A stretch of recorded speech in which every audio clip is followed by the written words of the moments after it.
సుధా, నువ్వు పైకెళ్ళి పడుకో. ఏ, నేను ఇక్కడ పడుకుంటే ఏమైంది? ఇలా చూడు, ఇలా నట్టింట్లో పడుకోవడం మంచిది కాదు.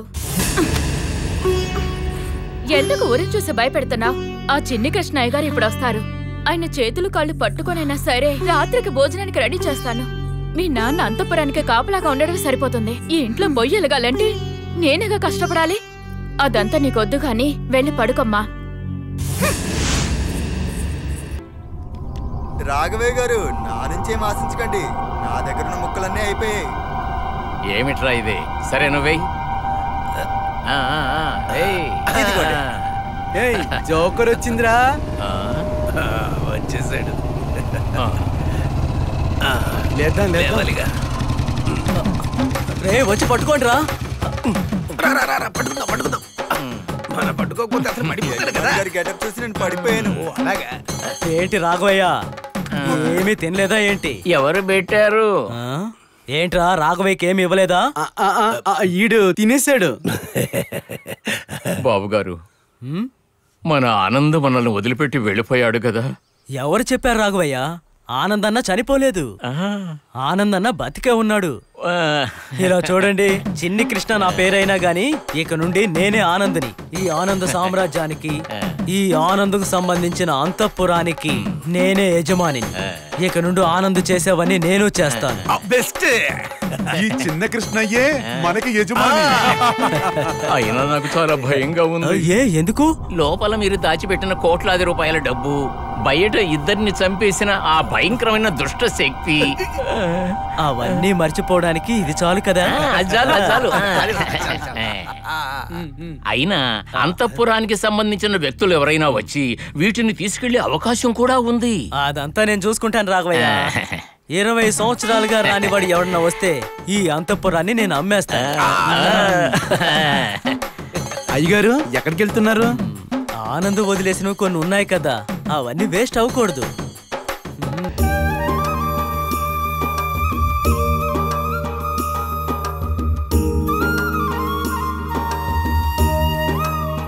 పాపా,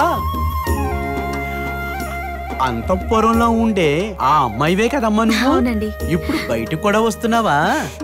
ఆ గుడి ప్రాంతంలో ఆనంద్ చనిపోయాడనే మాట విని చాలా సంతోషించాను. మీ నాన్నకి నేనంటే చాలా ఇష్టం. ఎప్పుడు చూసినా నారాయణ నారాయణ అని కలవరిస్తూ ఉంటారు. ఇప్పుడు ఏం చేస్తున్నారు? సిటీ కాలేజ్ లో లెక్చరర్ గా పనిచేస్తున్నాను. మంచి మాట. చెడు రోజులన్నీ పోయాయి కదా.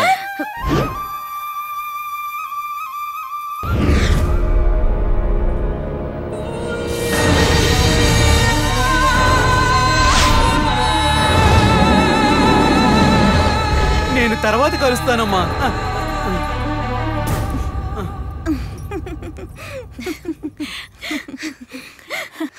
టీచర్, మీకు అంతఃపురం వరకు నారాయణ అంకుల్ తోడుగా వచ్చారా? నన్ను చూడగానే భయపడి పారిపోయారు, చూసారా? ఎవరిని ఏమనుకుని ఏం ప్రయోజనం? ఇది నాకు పిన్నిచ్చిన వరం కదా. అవును, నువ్విప్పుడు ఎక్కడి నుంచి వస్తున్నావు? నేను ఎప్పుడు ఉండే దగ్గరే ఆ బండ దగ్గరున్నాను. ఎందుకు? అక్కడ కూర్చుని ఉత్తరం వైపు చూస్తే దూరంగా వచ్చే బస్సులన్నీ కనిపిస్తాయి. ఆ వంపు సొంపుల్లో తిరుగుతూ వస్తున్న బస్సులు చూస్తుంటే ఎంత అందంగా ఉంటాయో తెలుసా? అలా చూస్తూ ఉండగానే బస్సు ఆగుతుంది. అందులో నుంచి మా టీచర్ దిగాలి అని అనుకుంటూ ఉంటాను. ఒక్కొక్కరుగా కాలు కింద పెడుతున్నప్పుడు తెలుస్తుంది మా టీచర్ కాదు అని. మళ్ళీ బండ మీద కూర్చుంటాను మరొక బస్సు కోసం. నేను వెళ్ళడం నీకు చాలా ఇబ్బందిగా ఉంది కదా? అవును, కష్టంగానే ఉంది. కానీ అక్కడున్న ఆ బండే ఇప్పుడు నా స్థావరం. అవును, ఇంట్లో ఏదో విశేషం ఉందన్నావు కదా, ఏంటది? ఏమని చెప్పమంటారు టీచర్? ఆనంద టార్చర్ పోయిందనుకుంటే ఇప్పుడు మరొకడు దిగాడు, చిన్ని కృష్ణ.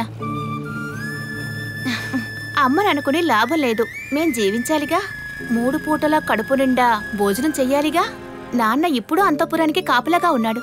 సూర్యోదయం సూర్యాస్తమయం ఇవేవి ఆయనకి పట్టింపులనే ఉండవు. నువ్వు చెప్పొచ్చు కదా మీ అమ్మకి. జాలి పడ్డానికి ఎవ్వరూ లేని దాన్ని నేను.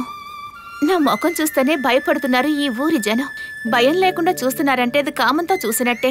అలాంటి చూపు నా మీద పడకుండా ఉండడానికే మా అమ్మ ఇంత కష్టపడుతోంది. కాలేజీ విషయాలేంటో చెప్పండి. అక్కడే ఉన్నాడు ఒక పొగరబోతు మాస్టర్, పేరు రాహుల్. పిన్నితో చెప్పమంటావా పౌర్ణమి రోజున?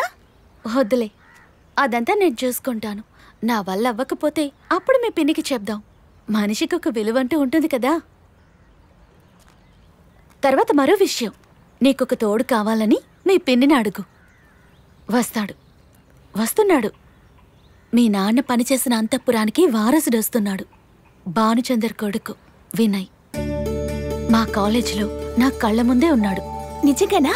వినయ్ కూడా ఇలాగే అడిగాడు, అటువంటి అంతఃపురం ఒకటి ఈ చిన్న గ్రామంలో ఉందా అని. నాకు నమ్మకం ఉంది. వినయ్ తండ్రి గారే చనిపోయిన భానుచందర్ అని.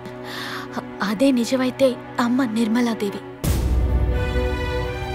మీ నాన్న చనిపోయింది ఆ ఇంట్లోనే. ఆ నిజాన్ని నేను దాచేశాను. అతి ఘోరంగా చనిపోయిన మీ నాన్నగారి మరణం అందువల్ల నీకేం కాకూడదని 20 సంవత్సరాల క్రితం మీ అమ్మ తన మనసులోనే పెట్టుకుంది. అందువల్ల ఏమైంది? నిజాలన్నీ నాకు మిగతా వాళ్ళు చెప్తేనే కదా తెలిసాయి.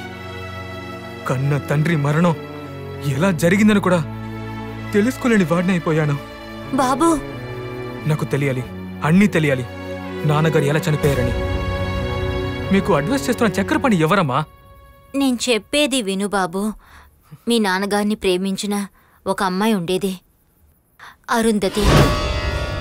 దుష్టశక్తులు అన్నీ కలిపి తన కచ్చి తీర్చుకుంది తను. ఆ శక్తిని ఆపింది మహామాంత్రికుడైన ఆ చక్రపాణియే. దుష్టశక్తిలా? ఆ చెత్త మాటలొద్దమ్మా. మనిషికి మనిషే శత్రువు తప్ప ఇంకెవరూ లేరు. అందువల్ల నాన్నగారి శత్రువులే ఆయన్ని చంపుంటారనుకుంటున్నాను. ఆయన అన్ని విషయాలు తెలిసిన వ్యక్తి. మరి ఇంత అమాయకంగా ఉండకమ్మా. వినయ్,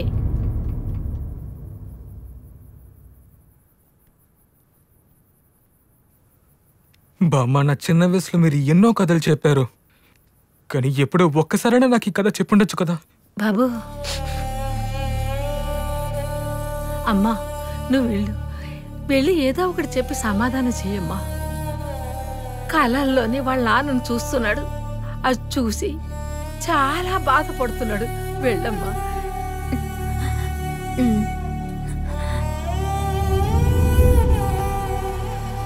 మీ నాన్న, నా భర్త అక్కడికి వెళ్ళొద్దని చెప్తున్నారు. ఆ అంతఃపురానికి నేను వెళ్ళను, నిన్ను పంపించను.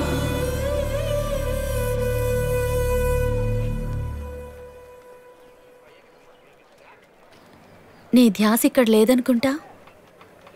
అమ్మనంతా అడిగావా? అడిగాను. అంతఃపురం ఇల్లు నాదే అన్నారు. అది నాకు తెలుసు, నేనే చెప్పానుగా. అంతేకాదు, నా మనసులో లోతుగా పాతుకుపోయిన మొహం నీ మొహమే. అదెలాగో చెప్పనా? భానుచందర్ మావయ్య, అదే మీ నాన్న. మా నాన్నకి మంచి స్నేహితుడు. నా చిన్నప్పుడే నేను ఆయన్ని చూశాను. అదే మొహం నీది కూడా. పోయేంత వరకు వాళ్ళిద్దరూ కలిసే బ్రతికారు. సెకండ్స్ తేడాలో పోయారు. మరి అలాంటప్పుడు నాన్నగారు మరణానికి సంబంధించిన అదే కుటుంబానికి అంతఃపురం తాళం చెవిని ఏ ధైర్యం తెచ్చారో నాకు అస్సలు అర్థం కావడం లేదు. వాళ్ళ మరణానికి కారణం అరుంధతేనని ఊళ్ళో వాళ్ళందరూ చెప్పుకుంటుంటారు. ఆ కాలంలో అంతఃపుర బాధ్యతలన్నిటినీ వాళ్ళిద్దరే చూసుకునేవారట. నిర్మల ఆంటీకి తాళి దారం అనేది మాత్రమే మిగిలుండేది. ఆ కుటుంబంతోటి దానికోసమే ఆలోచించుంటారేమో. ఆ తర్వాత ఊళ్ళో వాళ్ల మధ్య వాళ్ళు వెలివేయబడ్డాక ఆ ఆస్తే వాళ్ళని అన్ని రకాలుగా కాపాడిందనుకుంటా. నేనలా ప్రశాంతంగా చూస్తూ ఉండలేను. మా తాతగారు, నాన్నగారు అందరూ జీవించిన అంతఃపురాన్ని ఎవ్వరూ పట్టించుకోకపోవడం నేను జీర్ణించుకోలేకపోతున్నాను.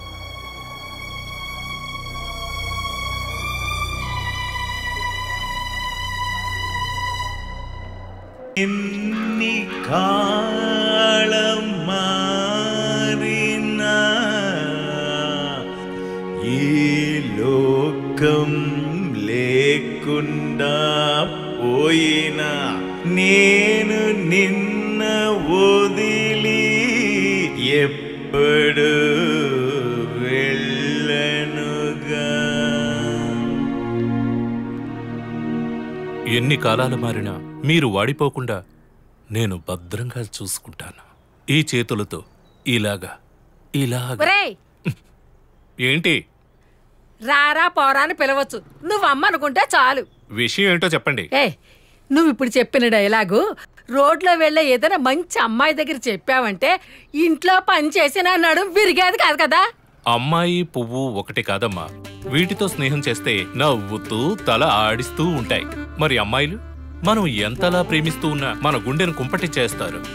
ఈశ్వరమ్మా, జాన్ ఎక్కడా? ఓ తమరా, వాడెంతో బాగా చదివే కుర్రాడు. వాడిప్పుడు క్లాస్లో ఉంటాడు.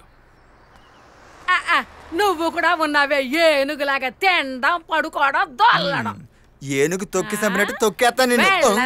పెద్ద మాట్లాడు. ముసలి జలకిచ్చిందే. ఛే, ఈ జాన్ ఇంత పొద్దున్నే లేచి ఎక్కడికి వెళ్ళుంటాడు?